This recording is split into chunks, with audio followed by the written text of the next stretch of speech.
There is nothing wrong with your internet. Do not attempt to adjust your settings. We are controlling the podcast. We control the squealing and the screams. We can make your heart flutter, your eyes blur from tears, or sharpen your mind to crystal clarity. For the next hour, sit back. We are in control of what you hear. We repeat, there is nothing wrong with your settings. You are about to experience the awe and mystery known as the female mind. You are now entering the Fangirl Zone. Hello everyone and welcome to Sci-Fi Talk on the Fangirl Zone, a podcast where we discuss shows on the Sci-Fi Channel. I'm Sean, Fangirl S. And I'm Steve, and tonight we'll be discussing episode 1 of season 3 of Channel Zero, Butcher's Block. It's so weird. I can't believe it's back, even though it's so different. Yeah.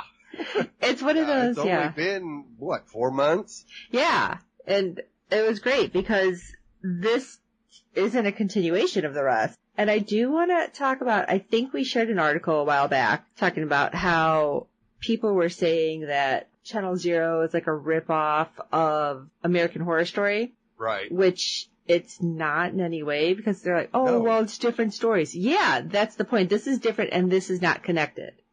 Right. And I know American Horror Story was based on creepypasta.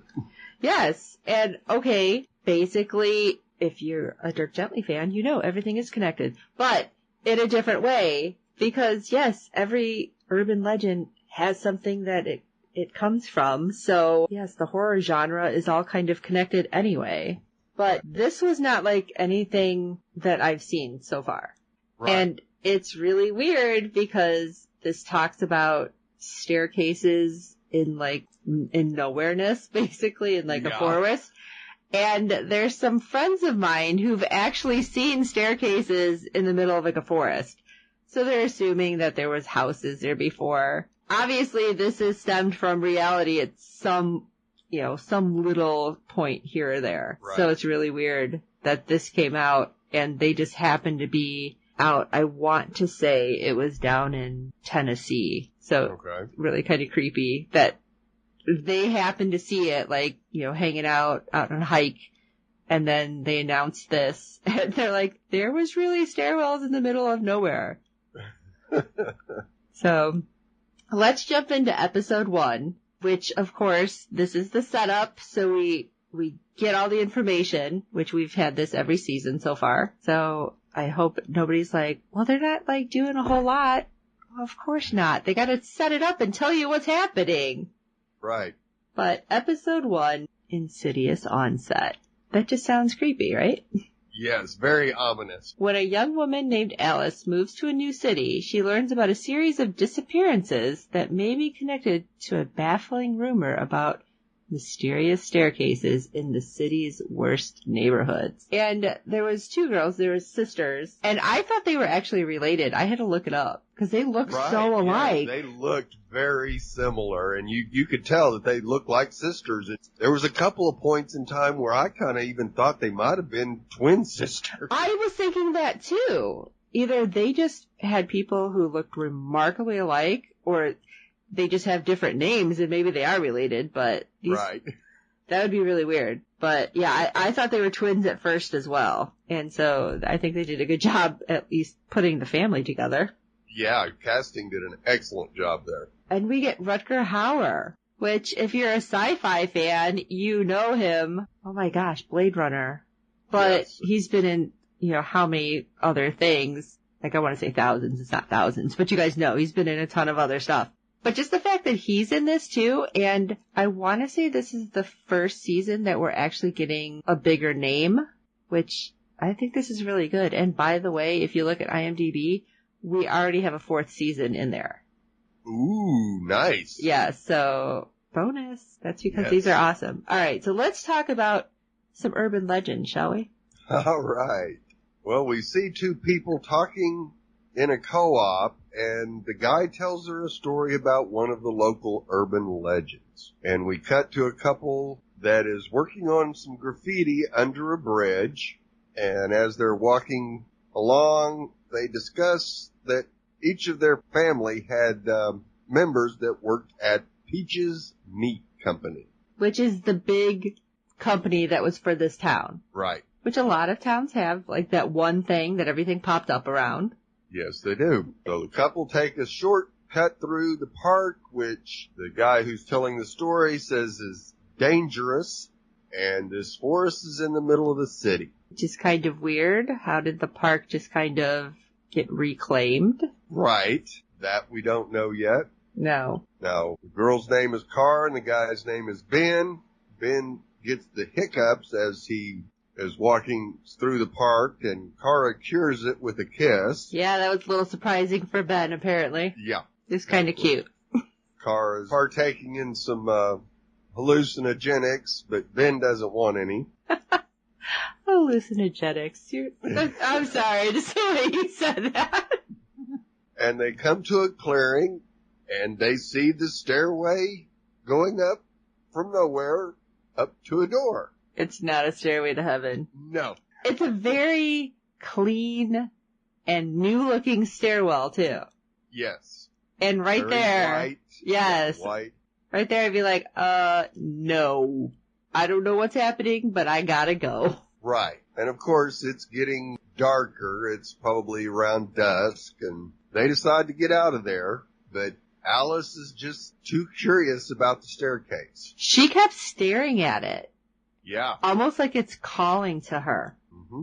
And the guy... Oh, I'm sorry, Cara, not Alice. I apologize. Yeah. Alice is in talking to the man, but... Right, Alice asked about the staircase. Yes. And, sorry, Cara was the one staring at it like it's calling to her. right. And Nathan tells her that even the old-timers on the force say that if you ever see a staircase in the park, never go up it. Yeah, it's like, what? So Yeah. It's not just an urban legend? Like, people talk about this? Yeah. And you're talking the old-timers on the police force, so this has been going on for 50-plus years. Which is scary. Yeah. Now, of course, we cut back to the couple. Cara wants to go back to the staircase, but Ben doesn't. Yeah, I don't either. I'm And just thinking, no. We see a gnome looking at them. Because And that's this totally ain't your normal. garden type gnome. Yeah, totally normal. No big deal. Staircase in the middle of nowhere. Going up to nowhere. Creepy looking gnome. Yeah, I'm going to stick around. Yeah. Sorry, all you're going to see is heels and elbows from me at that point. Exactly. Now, Cara sees it, and it ducks under the bushes, and she thinks it's a kid. And this is where I got kind of mad. Right. Because Ben beats feet out of there. Yes. It's like, dude, drag her. Been like, no, dude, I don't care if it's a kid. We got to go. Yes. Caveman that. Put her over your shoulder and run. Something. You're just going to leave her after she just kissed you? That's kind of shitty. Yeah. There's just not a little. even another word for it. That's just shitty right there. Yeah. But Ben gets his due as he winds up in an old playground. And yes, boys and girls, that's what playgrounds used to look like. There wasn't all that safety crap at the bottom. It was some hard-packed dirt and metal, and a metal slide that would burn your legs in the summer. Yes. We survived that sort of thing. And those giant spring things, that shit would hurt if you got any skin pinched, I'm telling you. But we Yep. survived. Yes, we did. Unlike Ben. Sterner things. I don't think Ben survived it, though. No, because when he sees the gnome, it's got a meat tenderizer in its hand. That was a hella big tenderizer, too. Yeah. It's like, where did you get that? Or did it just... My mom used to have one like that. That giant? Mine is Yes. like a little tiny looking hammer thing. That was like huge. Well, it looks bigger when it's in Oh, a gnome's hand. That's true.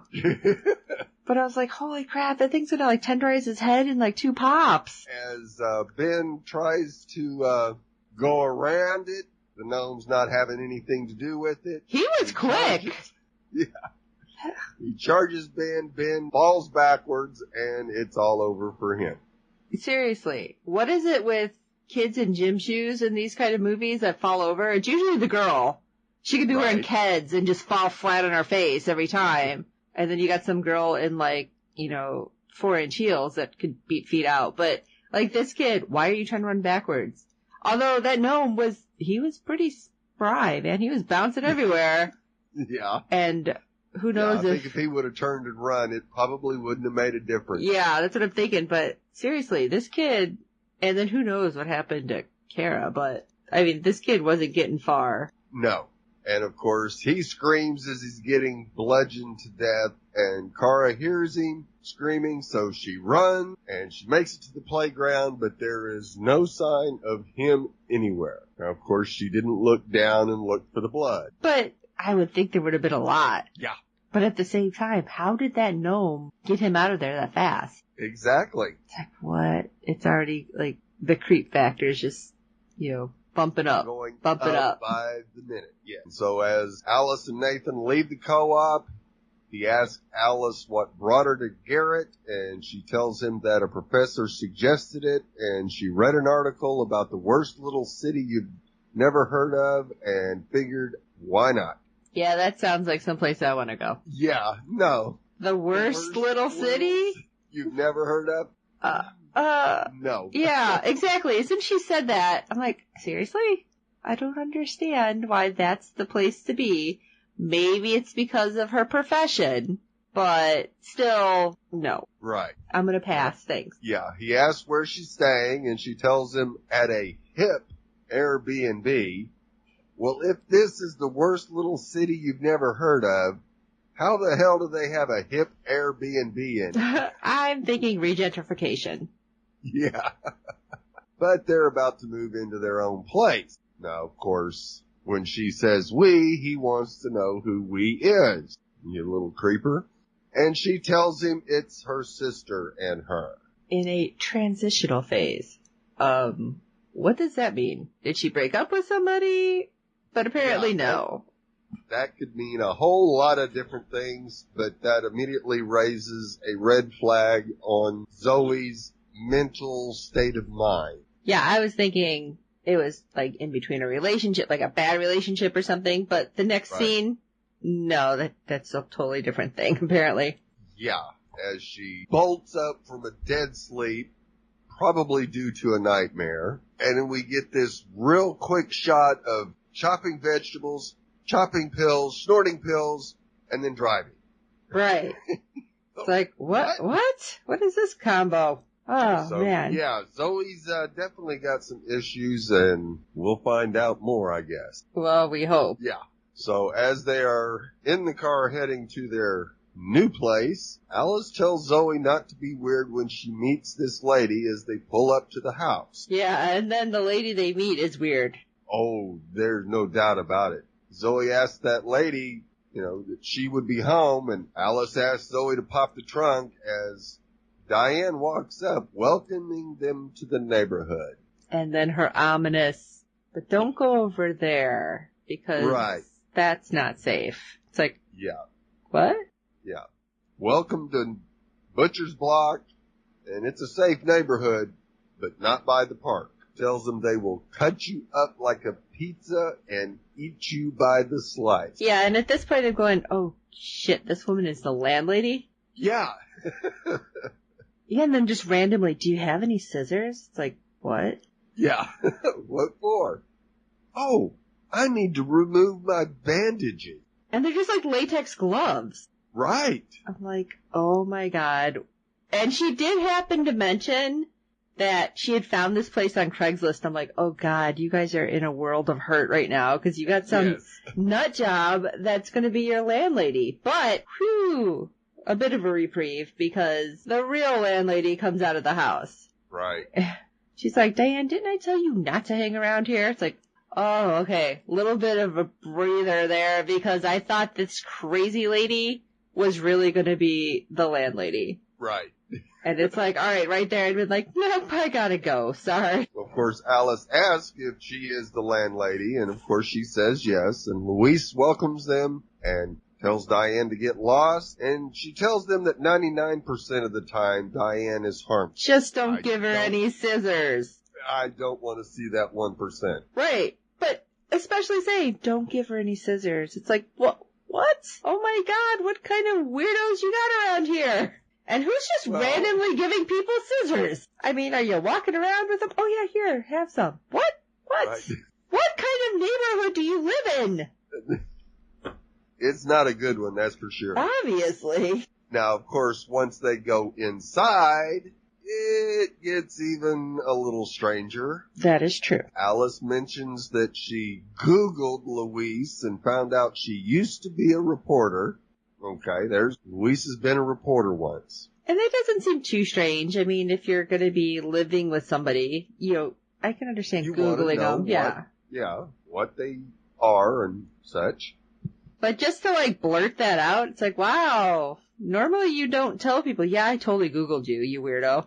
Yeah, no. I know.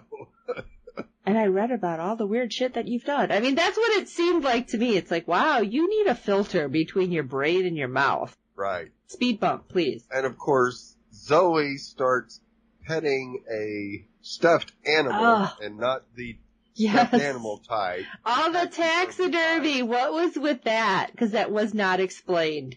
Oh, yeah, it was. It was? Did I totally miss that? Yes, there was a scene later on where Louise is actually doing the taxidermy. Yeah, I didn't remember them actually explaining the why she was doing it. No, we didn't get it. Oh, okay, that's what I meant. The why wasn't explained, but yeah, it's like, okay, you're into this. I guess whatever keeps you busy and keeps you from stuffing me, I guess I should be happy, but... Now, of course, Alice goes on to put her foot in her mouth by seeing an article on the wall that she also read online about Louise's brother who disappeared. Yeah, right there it's like, okay, this seems a little strange, but okay, she's writing a book on local history, but we don't know where it's going from here. Right. It's like, all right, makes sense. She has all these articles and like the string, to connect things. I get that. Everybody has their own creative process. I have 10,000 notes everywhere that I can't connect. So, it works that way. And then apparently she scared the crap out of the girls because she decides to feed her cat, which is one of those hairless Sphinx cats. Yes. Which kind of weirded me out. Yeah. Just because it's like, I would probably have jumped too, seeing it's like, oh crap, this thing's alive. When you had all these dead things around. Right. Yeah, it's weird. And we find out about Alice. Yes. She's a family advocate and has to explain what that means. And doing some research, I know that could be a really tough job emotionally. Oh, absolutely. And, the comment was made then in the episode where when you set out to change the world changes you. Yeah. But kind of that underlying in there not said, it doesn't have to be for the better. No. Yeah, so that kind of makes me wonder what might happen, because that just seemed random to throw that out there. Right. And what is with her sister, who just seems like so infatuated with all the taxidermy? She's like petting all of them. Right. It's like, is it a sensory thing? Is it the drugs? What the hell? Right. What is going on with her? Yeah. Oh. Well, we cut upstairs, and Alice is doing sit-ups when she gets a call from an unknown caller. Boy, do we get some information dump here. Yeah. She decides to answer the phone, and it's her mother, wanting to wish her a happy birthday. Which was last week. Yeah. Parents forget, but I can get that. Trust me, I'm still salty all these years later that my parents forgot my 16th birthday. But, wow. Yeah. It's been a lot of years, too. I'm still salty about that bitch, though. But anyway, so yeah, okay, at least it was close. It was by a week, but it turns out that it wasn't just her mom being busy and forgetting. No, because you get a shot of her, and as the camera pans out, she's been institutionalized. Which really makes me wonder, what the hell is going on? Exactly. Yes, and the fact that they moved to start new, what the hell did her mom do to them? Or attempt to do? Yes. Because she just kept saying, it wasn't me. I'm not. Yes, and that's why it's like, oh my god, I need more information. I love shows that don't just dump everything on you and help build, but at the same time, it's like, tell me what happened. I'm really impatient. I guess you guys have figured that shit out by now, but it's like, what? And then the fact that she just keeps harping, well, where's Zoe? Just tell me where she is. Just give me her number. Right. Why are you harping on that? Yeah. What were you pushing Zoe towards then? That's what I was thinking too. Right. And she wants to know where they're at, and Alice refuses to tell her what town they're in. So this has got to be something that is just freaking horrible. Yes. And I need information.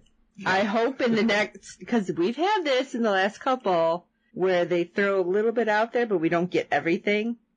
Right. So I'm really hoping they come back to this. Fingers crossed. Yeah. Of course, Alice goes down and talks to Louise about Zoe being in recovery. Right.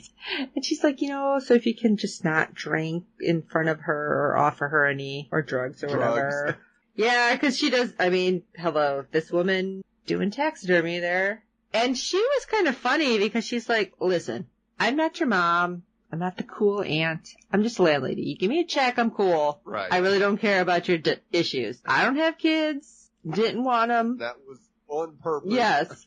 As she's like, I don't even know what animal she was doing. As she's doing taxidermy and sewing up this animal. And then Alice is like, okay, good talk. Sorry about that. And as she leaves, she's like mumbling to this animal and sewing it up. It's like kids these days. It's pretty much what that was. Yeah. I'm like, this is the weirdest thing right now.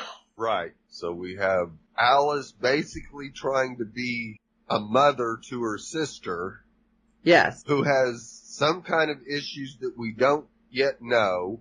Her mom is in an institution. Why, we don't know. So yeah, we've got a bunch of questions. Yes. So we cut to the first day on the job, and Alice and Nathan are heading to a case where CPS is going to remove a child from the home. Which is where I'm saying, the child advocate is going to have a whole lot of emotion thrown at them. Yes. And I think with having to deal with her sister, this probably wasn't the best job choice. But she really thinks this is going to help. Right. Now he tells her that Butcher's Block is a socioeconomic dead zone. As, most of the people, as they're driving into the neighborhood, it looks like nothing but homeless people almost. Yeah, like a whole bunch of places just closed down and boarded up. Right, boarded up and people just wandering around. Now, of course, he warns her not to come down here alone or at night. Right. And right there, it's like, what? And as he says this, and they're getting out of the car because they parked in front of the house, I'm like, all right, there's weird stuff happening apparently, or just a bad area. But the window's down in the car, and it seems to be unlocked. Right. And I'm like, did we forget to lock up the car in this really craptastic area? Because maybe that would be a good thing. Yeah. And he's like, here, I'll do the talking. Well, I kind of thought that was obvious if this is her first day. You would think, yes. It's like, do people not just do this on the first day? It's like, here, let me observe what we're doing so I have an idea. Right. I don't know. I just thought that was weird, but yeah, whatever. So they get in, and Tanya, the mother, tells them that Izzy, her daughter, went to the park where she got bit, but CPS believes that she did it. Isn't that a really easy way to check that? You would think so. Like, you can do impressions of the mouth. Match them up. Yeah. I mean, a woman's mouth is going to be a lot different than a dog, because she said she got bit by a dog. Right. No, I don't think it was a dog. I think it was something weirder, but still. Yeah. You can do an impression, and you can see if the bite marks are even closed. So it's like, I didn't understand this, unless it's just like, screw it, we're not even going to try, we're just taking the kid. And then, of course, Alice refuses to let Nathan do all the talking as she tells Tanya a story of her throwing herself down the stairs in her home to get attention. It's like, because her sister Zoe was the favorite. And that she believes Tanya's story. And I understand this was just to kind of, get the mom to be like, no, I understand it, you're not alone. Right. But at the same time, it's like, is very revealing. What kind of wackadoodle thing did you do growing up? Yeah, what was going on as you were growing up as a child? Because throwing yourself down a flight of stairs to get attention. Not cool. Not the wisest thing to do. No, not cool at all. And then as she sits back, we cut to the wall, like inside the wall, and there's like a kid or something. Something. And it like licks the wall, and she gets like a weird feeling, and she kind of sits up, and I'm like, watching this going, okay, first of all, it's creepy as hell. Yes. And second, ew. Yeah. Just ew. So of course, after that creepy feeling, she decides to get up and investigate, and of course hears noises inside the wall. How big and thick is this wall? Because it seems like as she's walking down the hallway and she's hearing stuff, like just the proportions of the house don't equal right because of the wall. Or was that just me? I think it was just you. Really? I don't think the wall was all that thick. I mean, that was drywall. I mean, yes, the wall that she was sitting at was a brick wall. Okay. Because when she down the goes... hallway, it was just, you just had your wood beams and drywall. Right, because when she goes into the kid's room, though, it goes back, like, beyond where the hallway wall is, and that's why it just seemed like the proportions were off to me. Okay.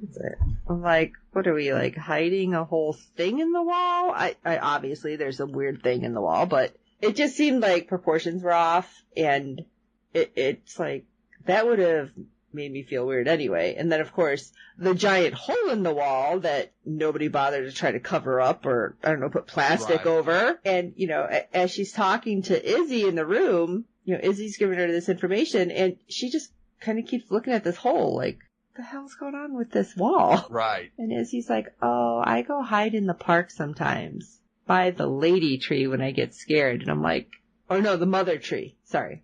Yeah. And I'm like, oh God, what is this? Is it some weird, creepy, like, did somebody die up in the tree? It's like, I didn't know, like, the way it was going, I was just like, this is going to be super weird. Yes. And, Alice calls her boss in to talk about the hole in the wall, because I would be talking about the hole in the wall. He's like, I think something's in there. And of course, Nathan's like, it's probably a raccoon.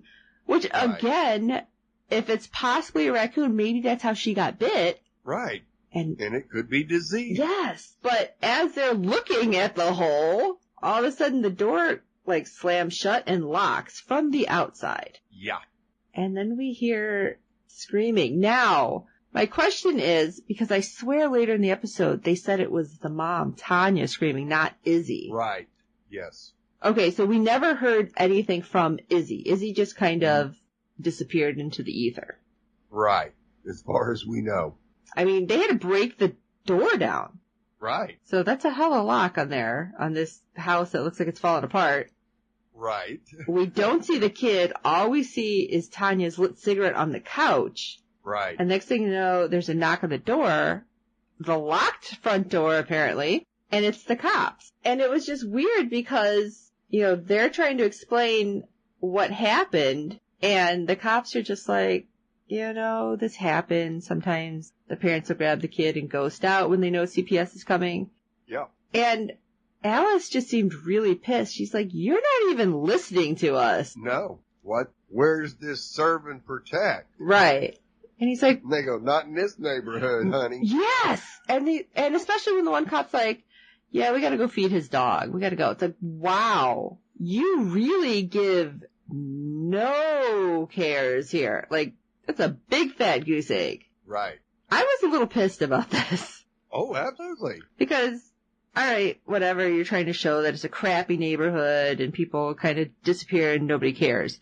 Right. But, oh man, I wanted to punch the one cop was worse than the other. Yes. And, as they're leaving, he's like, let's get tacos. It's like, you really don't care what just happened. So how deep into this are you? That's what I'm thinking, of course. Right. Maybe he's part of it. Yeah. Then, of course, I'm like, oh my God, what if it's like human trafficking? What are they doing? Right. Now, we did forget to mention that Alice did notice, I don't even know what to call it, a necklace tag that said Smart Mouth on it. Oh, I thought that was on the, the robe thing that Izzy was wearing. Oh, yeah, it might have been. Which is even weirder. You're going to randomly name somebody Smart Mouth, because then she says, is that your nickname? She's like, no, I found this. Okay. Yeah, at the park. But again, that's somebody's nickname? Damn. That's more like what people say to me, but still. Right. But we have Zoe, who is up and about, apparently popping up from a nightmare, and, well, snorting some more pills. Yeah. Or whatever. We're assuming it's Right. pills. Whatever it is. I mean, it was pills, so. Yes. I have no idea if it was medication or drugs or what. And then she decides to play with some sheer fabric, which was probably, behind the drapes? Yeah, I was assuming it was like part of the curtains or something. Right. And she goes outside, and of course Louise is sitting on her patio and tells her afternoon.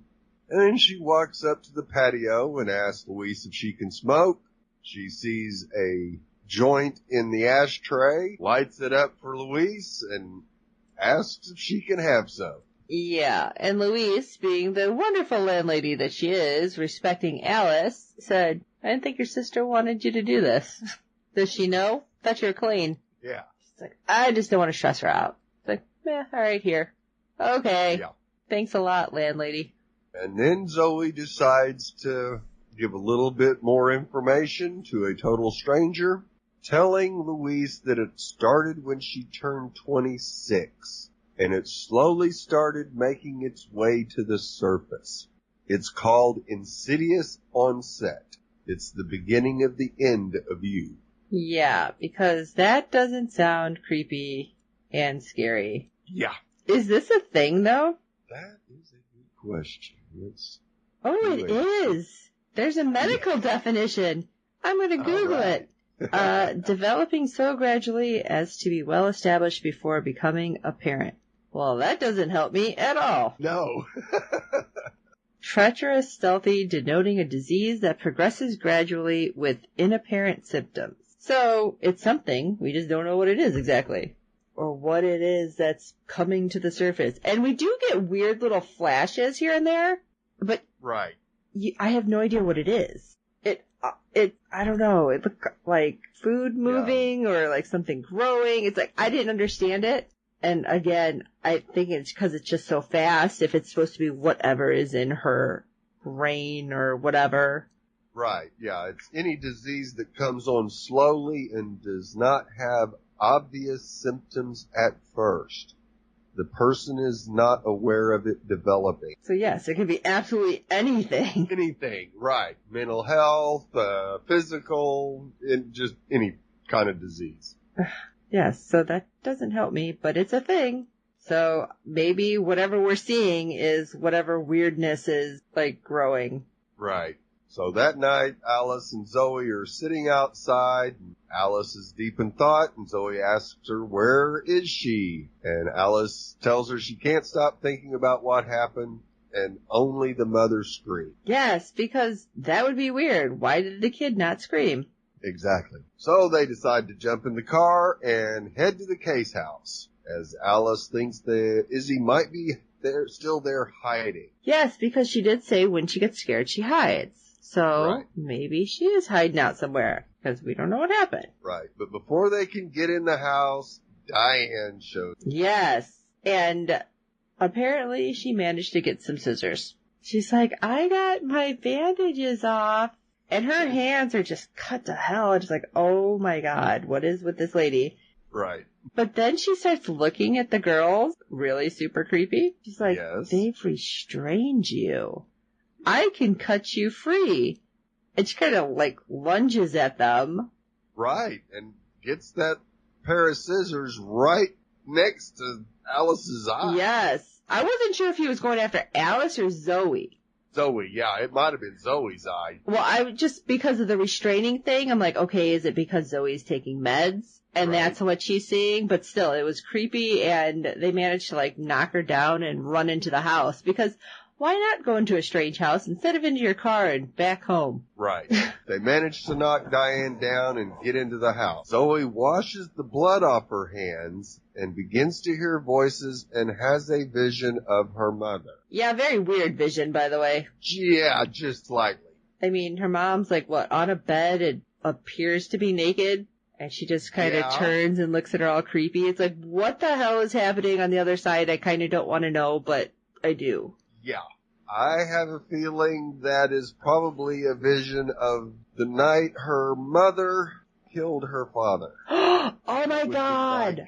I didn't even think that's what would have happened. I'm just so used to like single parent things. Like I wouldn't have even thought that it was that she killed him. Yeah. But oh my God, that would make sense. And then it'd be weirder that she was naked when she did it. But they might have been doing something. But whatever.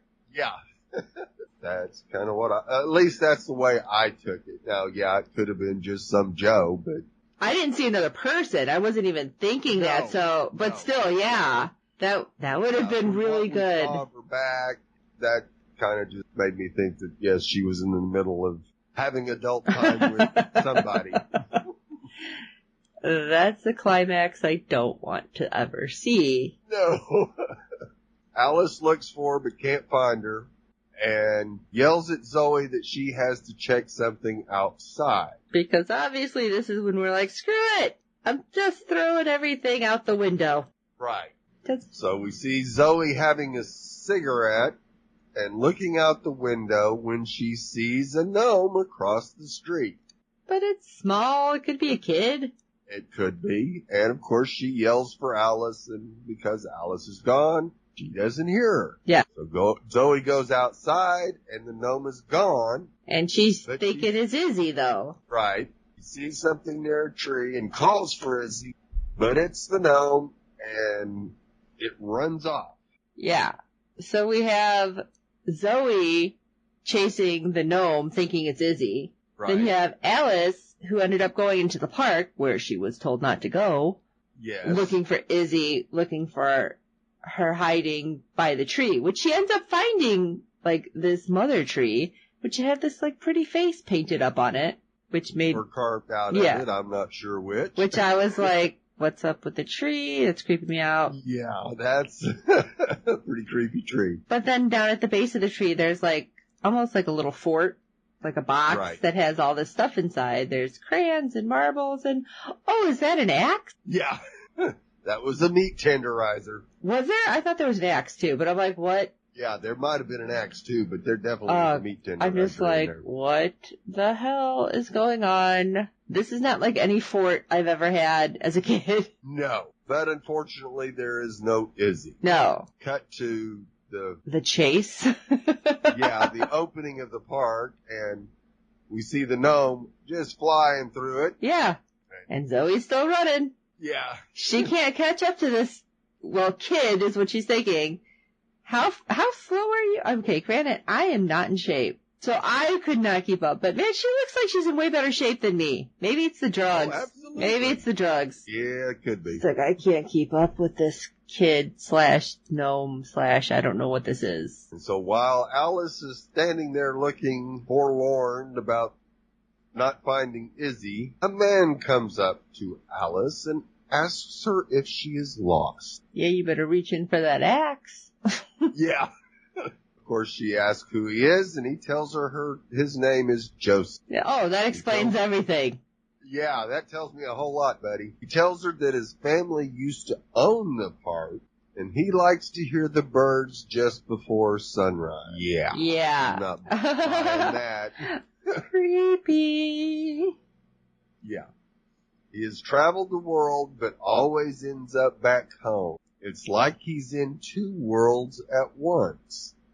The one she sees and the one he remembers. And right there, I'm like, okay.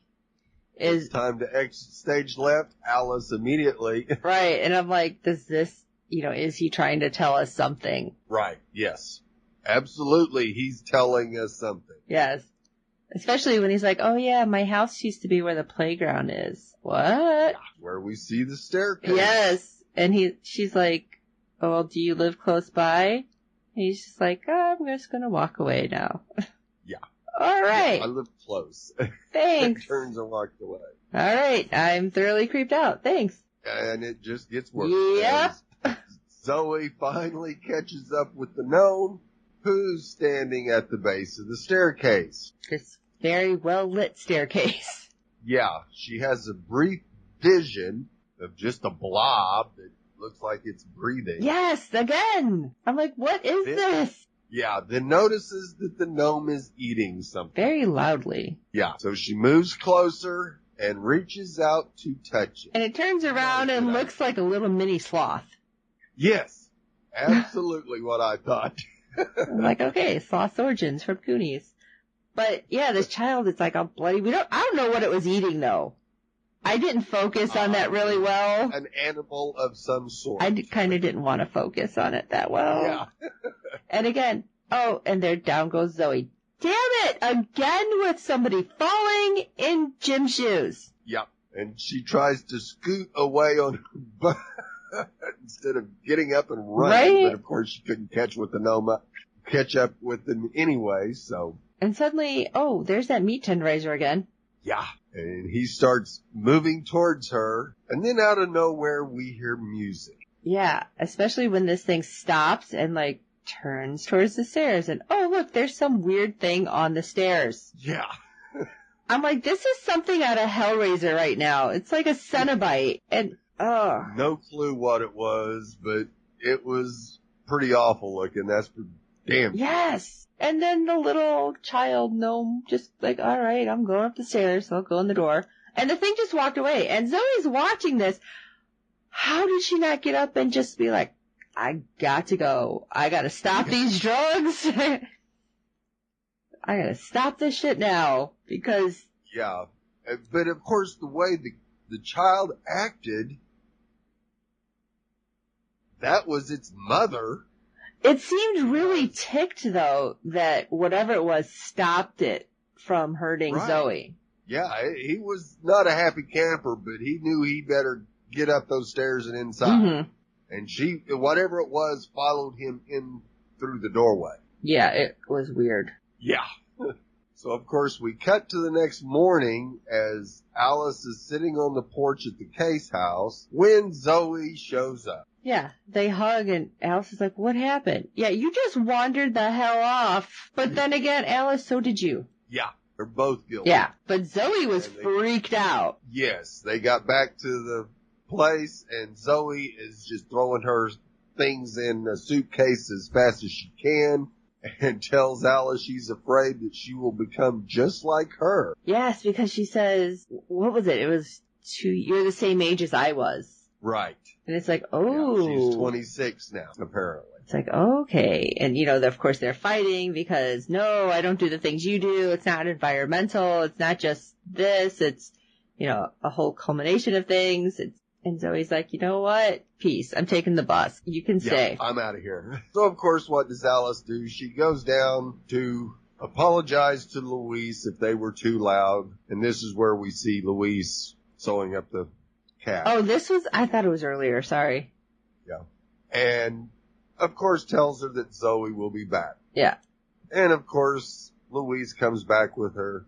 I only care about being, the rent being paid. I don't care who's here. Yeah. And, and then immediate transition. Alice, has no focus because all of a sudden she's looking at the wall with all the articles. She's like, oh, what's this book about? Why don't you tell me? It's like, what? Yeah. Stay on topic, lady. And, Louise is like, all right. And then it gets all mysterious. The book is about Butcher's Block and all the people that go missing. My brother died. We thought it was in one of the abandoned houses, but we never found him. And everything happens, and it could be happening all because of one family. Okay, here's that ominous setup. Yep. And then you cut and you see Zoe struggling with her suitcase because apparently she can't get the wheels to work. I don't know. Right. And, Zoe's making her way to the bus stop, and you have Louise kind of telling Alice all this at the same time, and you got the back and forth.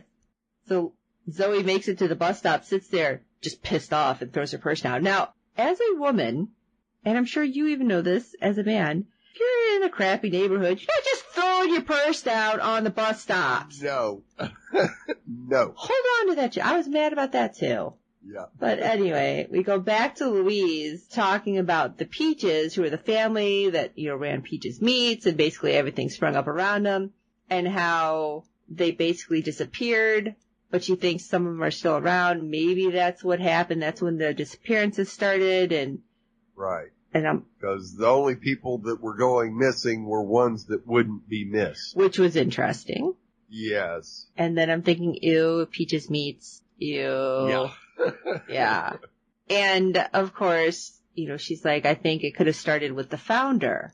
And Alice looks at the picture, and she's like, wait a minute, who's this? Oh, that's Mr. Peach. And this is the dude that she just seen in the park. Right. And he would be about 130 if he was still alive. Which makes 0 sense. Rutger Hauer looks good, but I don't think he's 130. I don't know. And then next thing we know, Zoe, who is still pissed off sitting at the bus stop, next to a church, just has a rando guy start talking to her. Oh. Yeah, about being in the church choir until his voice changed. Okay, we get it. You went through puberty. Yeah. And just looks at her and she's like, huh. And he's like, where's this bus going? And what did she say? Central Station or something? Yeah. Yeah, you'd have to take you to the station first, and then you go leave from there. Yeah, and then just randomly. And of course, he tells her his name is Joey. What's yours? Yeah. Zoe. Which, first of all, that weird little rhyming thing, I was like, okay. But that's what we get for this episode.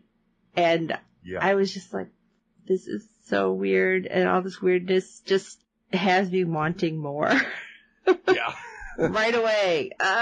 But how did you guys feel about this? Now, we do, of course, enjoy when you're tweeting with us at the time, but you need to tell us, like, more. So, shoot us emails. Let us know what you thought about this episode and just where you think this season is going. Because these seasons are so crazy and amazing. And I've loved them so far. So this one just looks like it's going to, like, pull you in. And I already feel the weirdness is good. Weird is good. I don't know. Don't forget to rate and review us on iTunes and all of the other podcatchers you're finding us on, because good ratings and reviews help other fans of the show find us. Tell your friends, and we do hope you're enjoying the podcast. And like I said, shoot us an email at sci-fi talk@fangirlzone.com. Check out the website, www.fangirlzone.com. We have some shopping links there if you feel like shopping, or if you just want to shoot us all the information that you have, your thoughts, pictures, artwork. We have all our contacts on our webpage too, and you can send it to us, and we will happily share things too. So for this weird episode of Sci-Fi Talk, I am Sean Fangirl S. And I'm Steve. Butcher's Block is a socio-economic dead zone. And creepier shit. And until next time.